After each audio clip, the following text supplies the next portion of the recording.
expected ko na yan. I've been expecting that to happen. Ang daya nila, no? Gagawin kaming hostage dito para Nakakapagtaka lamang po na siya ay dati pang PNP chief. Yan po ba ang gusto niya ring ipahiwatig sa taong bayan na kapag may warrant of arrest ay dapat magtago? Well, anyway, sabi po natin, hindi natin sinasang-ayunan ang ganong klase pong paniniwala at kanyang nais gawin. Hindi po ito makakabuti sa mga kababayan natin na mismong leader natin ay hindi haharapin ang anumang kaso o complaint na naisampa o maisasampa laban sa kanya.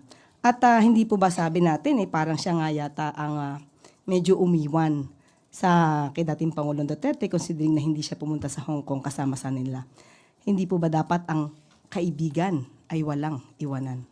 Hello po mga ka-viral and welcome back again to this YouTube channel. Latest update na naman tayo ngayon. Senator Bato de la Rosa nabigla sa desisyon at ginawa ng PNP at Interpol. Nahuli na nagkakanlong at nagtatago si Senator Bato di umano sa bahay ng mga Duterte sa Davao City. Una nang sinabi nitong hindi siya magpapahuli sa Interpol kung sakaling ilalabas ang arrest warrant nito galing ICC o International Criminal Court hinggil sa kasong crime against humanity nung ito'y PNP chief pa ng dating Pangulong Duterte, kung saan marami ang naging biktima dahil sa kampanya kontra droga. Tinutulan at minura ni Senator Bato ang Interpol na niya ay wala di umanong jurisdiction sa ating bansa. Subalit nanindigan ang Malacanang na handa pa rin silang makipagtulungan sa Interpol kung sakaling hihingi ito ng tulong, subalit hindi sila makipagtulungan sa ICC. Kahit pa pinangakuan ni Senate President Jesus Escudero si Senator Bato na handa itong tulungan kung magtago ito sa Senado upang hindi mahuli, pinag-isipan pa rin ni Senator Bato kung kakanlong ito sa Senado o magtago na lamang sa ibang lugar. May challenge naman ang Malacanang hinggil sa mensahe ni Senator Bato. Ani Attorney Claire Castro, Presidential Communications Office spokesperson, hindi gawain ng isang opisyal na magtago at iwasan ang kaso nito. Dagdag pa niya, hindi ito magandang ehemplo sa taong bayan na kapag meron itong arrest warrant ay kailangang magtago. Sa kaugnay pa rin na balita ay hindi nadadalo pa sa Senate hearing ni Senator Amy Marcos ang mga ipinatawag na mga cabinet officials na sina Secretary Teodoro, Secretary Mulya, PNP spokesperson Fajardo, CIDG Chief General Torre at iba pang mga matataas na opisyal na iniuugnay sa pagka-aresto ng ICC kay dating Pangulong Duterte. Prove na walang tinatago ang inyong administrasyon hinggil sa pag-aresto? Wala naman pong tinago dahil sapat na po yung napakahabang oras nung unang hearing para po masabi ang dapat na masabi po ng ating mga cabinet officials patungkol po dun sa pag-surrender kay dating Pangulong Duterte sa ICC. And she said she would ask for reconsideration. So obviously, will there be a change in the stance of Malacanang with regard to this? And looking forward, magiging ganito na po ba yung magiging patakaran kapag may mga hearing na may kinalaman sa administrasyon? Tignan po natin kung ano po mangyayari kung siya po ay nag-a-ask ng reconsideration. Wala pa pong tugon dito si E.S. Bersamin. Sir, about Senator Bato de la Rosa, nagkausap na po ba kayong dalawa? Nagkausap kami. Humihingi siya ng anong favor or tulong ang hinihingi niya sa inyo? Ang kinuwento ko sa kanya at sinabi ko sa kanya, ang siyang sasabihin ko rin ngayon. Meron kaming summary ng mga kaganapan dito sa Senado noong mga nagdaang panahon na may mga akusadong senador o senador na inakusa ng iba't ibang krimen. Kung maalala nyo, kaugnay ng rebellion complex with murder ng laban kay dating Senador JPE, Senator Enrile. Yung kaso laban kila Senators Enrile, Revilla at Estrada. Yung kaso laban kay Senator Lacson. Yung kaso laban kay Senator De Lima. Yung kaso laban kay Senator Trillanes. Ito yung iba't ibang sitwasyon kinaharap ng Senado kung saan may kaso laban sa kanila. At ang naging pasya ng Senado ay ito. Hindi nakabase sa batas, pero nakabase sa tinatawag na institutional courtesy. Hindi papayagan ng Senadong arestuhin ang sinumang miyembro niya sa loob ng Senado. Lalo na kung merong sesyon. Ang pinakamatagal na namalagi dito sa Senado ay si Senator Trillanes na namalagi dito ng humigit kumulang 25 araw. bibigay ko sa inyo yung history sa mga nagdaang panahon para may reference kayo. Dagdag pa dito, sa lahat ng kasong yon, maliban na lamang kung winidraw o inatras yung warrant, ay sumuko din sa mga otoridad, yung mga miyembro ng Senado, matapos nilang makuha o hindi makuha at klarong hindi na makukuha yung kanilang legal remedies na sinusubukan kunin. According to former Senate President Drilon, sa sitwasyon ngayon, wala kang pwedeng gawin para protektahan si Bato sakaling magkaroon na ng warrant of arrest. Una, hindi naka-adjourn ng session. And then pangalawa, mabigat yung kaso na kinakarap Well, niya. tama si Senator Drilon in one sense. Historically, may session o wala, again, institutional courtesy dictates na huwag ito pasukin ng kapulisan para may posasang senador. Dalawang bagay ang nangyayari. I-exhaust yung legal remedy o kusang lumalabas yung senador sa Senado. Ang pinakamaliwanag na ehemplo ay sa kaso ni Senator Laila de Lima. Isang araw lamang siya natulog dito at kinabukasan, sinuko niya yung kanyang sarili sa mga otoridad. Sa kaso nila Senator Estrada at Revilla, sinuko din nila yung kanilang sarili sa otoridad makalipas ang isang araw. Si Senator Enrile makalipas ang isang taon. Si Senator Lacson ilang buwan hanggang hindi lumabas yung desisyon ng Korte Suprema, nagtagusa, hindi sa Senado, sa labas. Pero ayon kay Senator Enrile, hindi daw niya trabaho na hanapin si Senator Lacson o sabihin ko nasan siya kung nalalaman man niya. Trabaho daw ng mga otoridad yon noong mga panahon na yon. The Constitution is clear in Article 6, Section 11. It is only when Congress is in session and the penalty to be imposed for the offense is less than 6 years. Is a member of the Senate or Congress immune from arrest? Magpapatuloy yung kaso pero hindi pwedeng arestuhin. Sa kasong ito ng ICC, ang mga batas kasi natin klaro yung penalty, di ba? The penalty of 1 year to 6 years, the penalty of life imprisonment, the penalty of prison correctional, which is 6 years to 12 years. Klaro naman yun eh. Ang problema sa ICC, ang nakalagay doon, ang imposable penalty ay not more than 30 years or life. So, pasok sa not more than 30 years ang 5 years, ang 4 years. So, isang posibilidad na pwedeng matanong o ma-clarify yung bagay na yon, pero hindi pa rin applicable nga dahil wala kaming session hanggang sa June 2. So for the meantime, ano yung commitment niyo kay Senator Drilon? Ang sinabi ko sa kanya, we will try to afford him every opportunity to avail of legal remedies that he is entitled to. Sa katunayan, ginawa na niya. Dahil co-petitioner siya ni Pangulong Duterte, hindi ba? Sa Supreme Court case, kung saan bagaman walang ginrant na TRO, ay pinasagot yung mga respondent sa kaso at posibleng maaksyonan niya ng Korte Suprema sa hindi malayong hinaharap. Lalo na kung sakasakaling maglabas uli ng warrant ang ICC. ST, sir. So, ibig sabihin, so in short, hindi lang siya pwedeng arestuhin inside the premises of the Senate. Inside the premises of the Senate, and that practice is also part of our rules. But again, hindi naman ito rason para, kasi yung nangyari kay Senator Trillanes, 25 days. Ano yung sitwasyon nun? Ni-revoke, binawi yung amnesty. At pending sa korte, yung pagbawi ng amnesty kung legal nga ba yun o hindi. Wala pa. Nagde-decide yung korte kung mag-iiso o hindi, pero anytime pwedeng ilabas.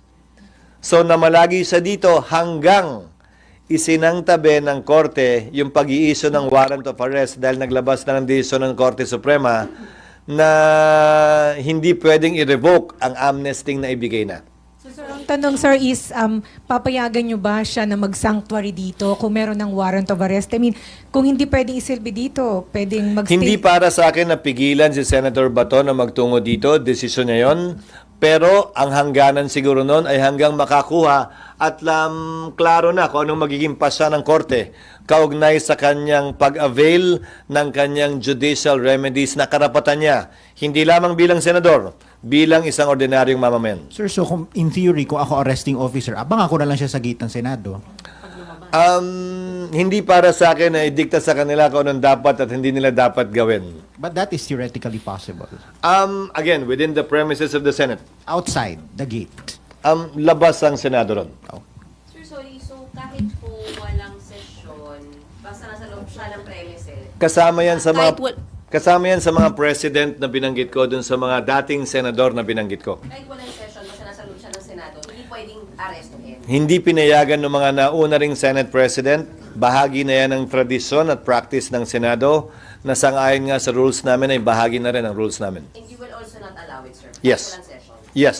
Paano po Interpol na magsiserve ng warrant of arrest? Hindi rin sila allowed pumasok? Lalong hindi. Kasi kung yung law enforcer nga na Pilipino, hindi. Lalo pa kung dayuhan siguro. Pero sa kasong nagdaan kay Pangulong Duterte, hindi naman dayuhang Interpol ang humuli sa kanya.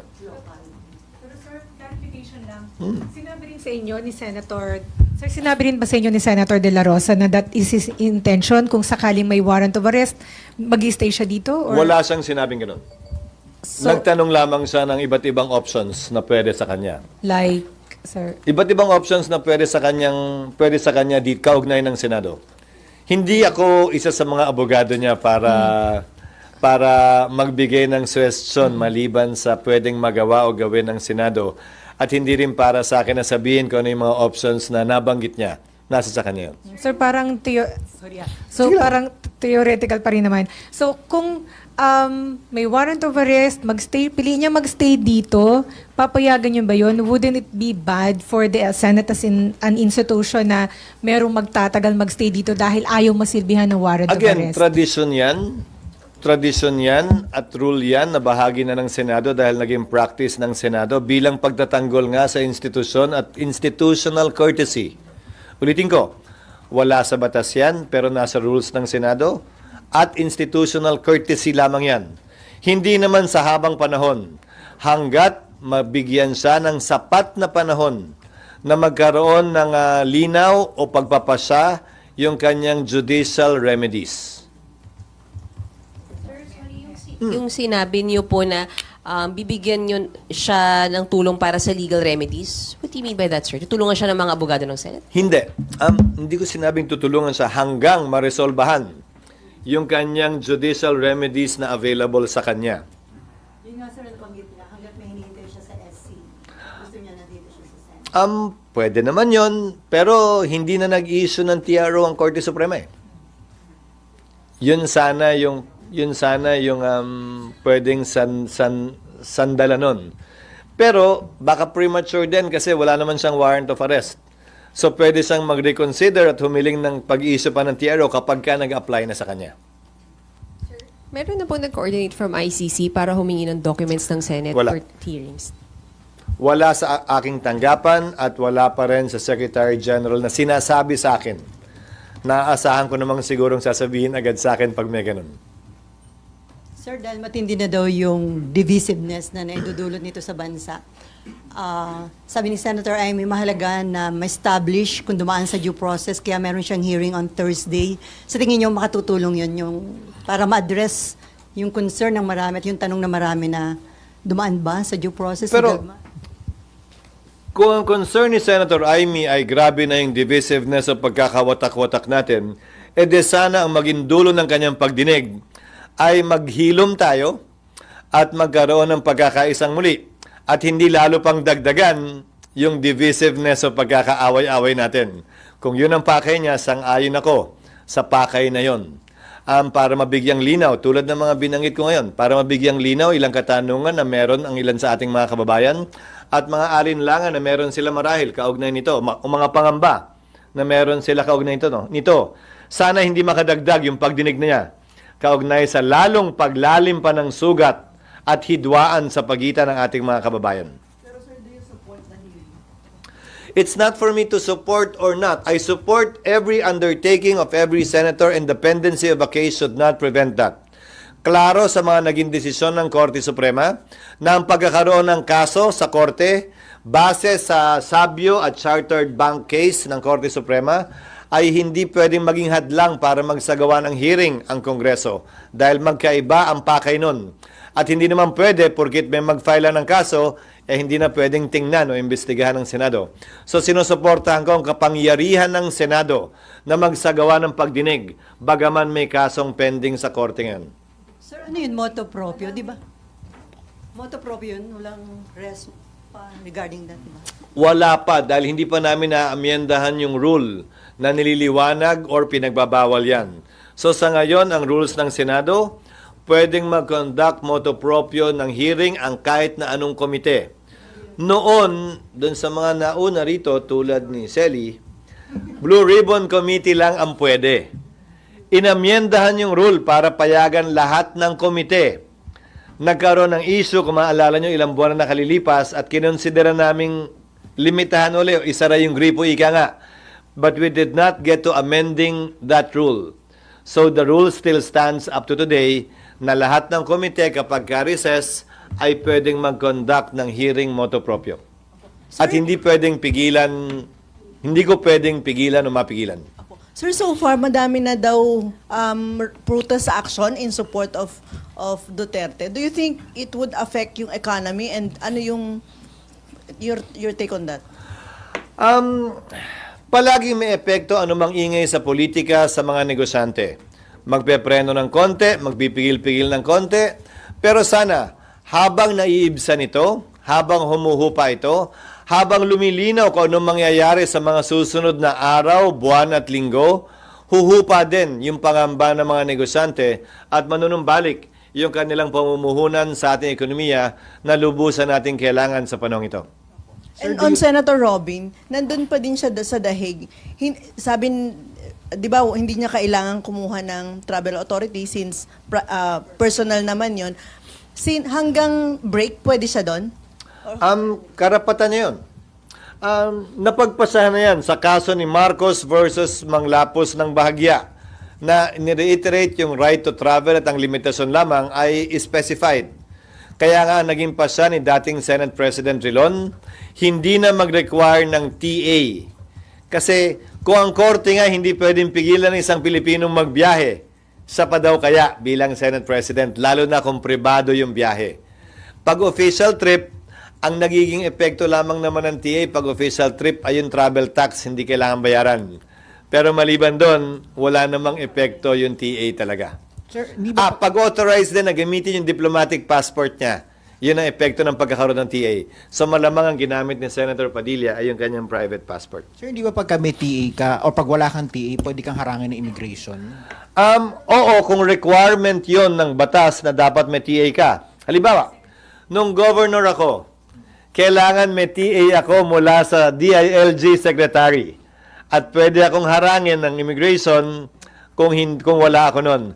Pero since walang ganung requirement bilang senador, hindi siya pwedeng harangin ng immigration at sabihing may requirement ng TA. Dahil ang Senado mismo hindi nagre-require ng TA.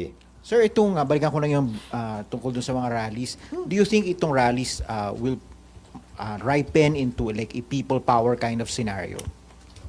Hindi para sa akin na sabihin yon, pero ang pwede kong makomentaryo lang siguro, karapatan ng ating mga kababayan na magpetisyon sa gobyerno kaugnay ng sama ng loob nila sa pamahalan. Karapatan nila yon na ginagarantiyahan ng saligang batas. At para sa akin, marapat lamang na payagan at pahintulutan yon na sinabi naman ng gobyerno na papayagan at papahintulutan nila. Dahil saklaw yon ng Bill of Rights na ginagarantiyahan ng ating saligang batas. Basta't mapayapa yung mga pagtitipon na yun. Medyo babalik. Kung may connection lang. Sir, kung sa Suroy, minus one, karaoke. Anyway, sige po, salamat sa panahon. Go ahead, Cha. Oh. Yeah, Senator Bato, thank you po for being on the show. Senador, last time nung nakausap po namin kayo, sinasabi ninyo kung sakali man na maglalabas po ng arrest warrant ang ICC, willing po kayo na pumunta doon para rin masamahan na ang Pangulong Duterte. Ngayon parang nagbago po ang inyong isip. Senator, ano po yung nagtulak sa inyo dito po sa pagbabago ng inyong kaisipan? Unang-una, DJ Chacha, no? Mukhang useless man kung andoon ako dahil parang ultimo nga yung si BP Sara at saka yung si A.S. Bingbong Medialdia ay hirap na makakonect doon sa kay Pangulong Duterte. So, how much more kung ako isang inmate din doon, no? Paano kami magkalapit kung hindi kami pagbigyan na magkalapit. So parang nakikita ko sayang lang rin yung kagustuhan ko na mas pagsilbihan siya, tapos hindi rin kami pwede maglapit, hindi rin kami pwedeng magkasama. Mukhang sayang lang. At saka ang pinakamabigat na rason dyan is talagang very clear sa lahat ng mga diskusyon na lumalabas.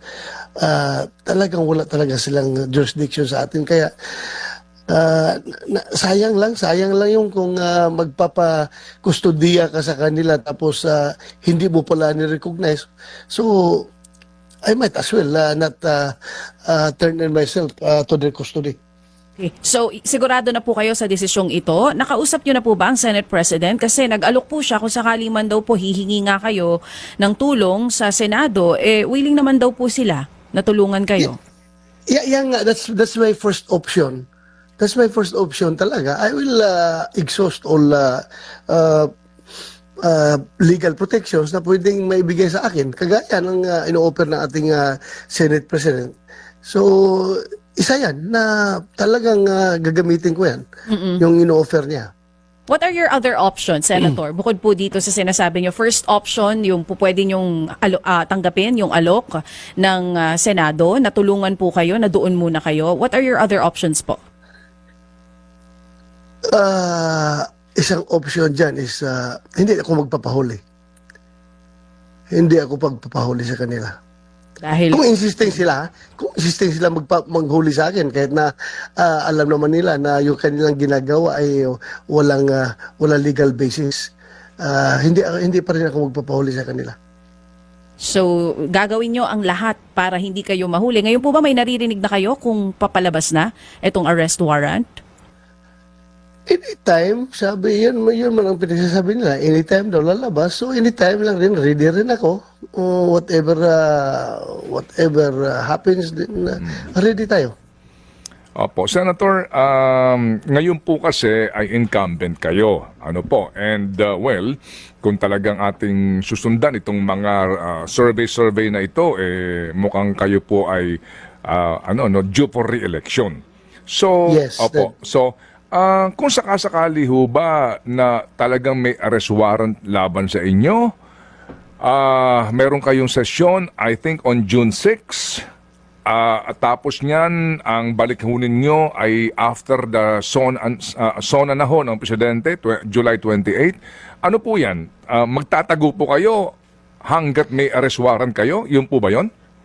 Hindi, Tino. Sabi ko nga, kung ako magtatago, kung mag-i-insist sila na hulihin ako, pero yung pinakaunang options ko is yung i-avail ko yung protection ng Senado. So, I can stay forever in the Senate, at least hanggat hindi mo desisyonan ng Supreme Court yung aking petition. Okay, sige. So para mas klaro po, no? Kasi ngayon, sir, sorry, ngayon nga po ang tanong nga ng marami dito na nanonood sa atin, bakit ba pabago-bago na sinasabi o desisyon si Senator Bato? Siguro doon po muna tayo. Kasi magmula nung una, di ba, susuko ako. Walang problema dyan. Hasamahan ko dating presidente. Yung nga po, doon tayo nga muna bago po itong inyong sinasabi na pag-invoke po ng inyong pribilehiyo in the Senate.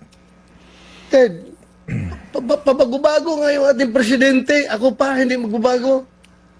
Sabi nga ni Pangulong BBM noon, hindi, gabuhok mo, hindi mahawakan ng ICC. Kaya naniwala naman tayo. Ngayon, nagbago ng isip niya. Ako pa? Yung atin namang mga ginagawa ay purely reactions lamang. Yung actions ay nagagaling yan sa kanila. Nagre-react lang tayo kung ano yung kanilang ginagawa. Nagbago sila, magbago rin tayo. Alangan, hindi tayo magbabago, lugi tayo kung hindi tayo magbago, di ba? Sila pa magbago, di mag-adjust din tayo sa kanila. Hanggang reaction lang naman tayo. Okay. Sila ang nagbibigay ng stimulus sa ating reaksyon. Opo, sige. So, nangangahulugan po na kayo ay gagamit ng pribilehiyong yun, no, ng mga senador. Hango din po nga sa ating pong saligang batas. Pero doon po, sir, 6 years lang na mga uri po ng kaso ang maaaring kanlungin ng legislatur, ng mga miyembro ng legislatura, and during while Congress is in session. Paano po yun? Ito po kasi sa ICC. Ano po ito? Crimes against humanity. At dito po, walang piyansa ito kung sakasakali. Ted, I am not invoking parliamentary immunity, no? I'm not invoking that immunity dahil alam naman natin na yung immunity na covered ng immunity is only 6 years and below. What I am invoking is the tradition of respecting the institution. Meron na tayong mga precedents niyan na nandoon sa loob kahit na above 6 years yung kanilang kaso ay nag-seek ng refuse sa Senado. May mga presidents na yan. At yung mga presidents na yan ay ginawang tradisyon at yan ay nirespeto ng branches of government. Kaya nga malakas ang loob ni Senator Chis na mag-offer sa akin ng ganong klaseng protection. Sir, do you include dito po sa inyo sinasabing president ang kaso ni Madam Leila de Lima? Hindi. Kasama na yun, pero maraming instances na yung Senate President ay nagsabi na hindi siya papayag na arestuhin yung kanyang membro sa loob ng Senado. At yun naman ay nirespeto ng Executive Branch of Government. So, maraming presidents na yan, Ted. Opo.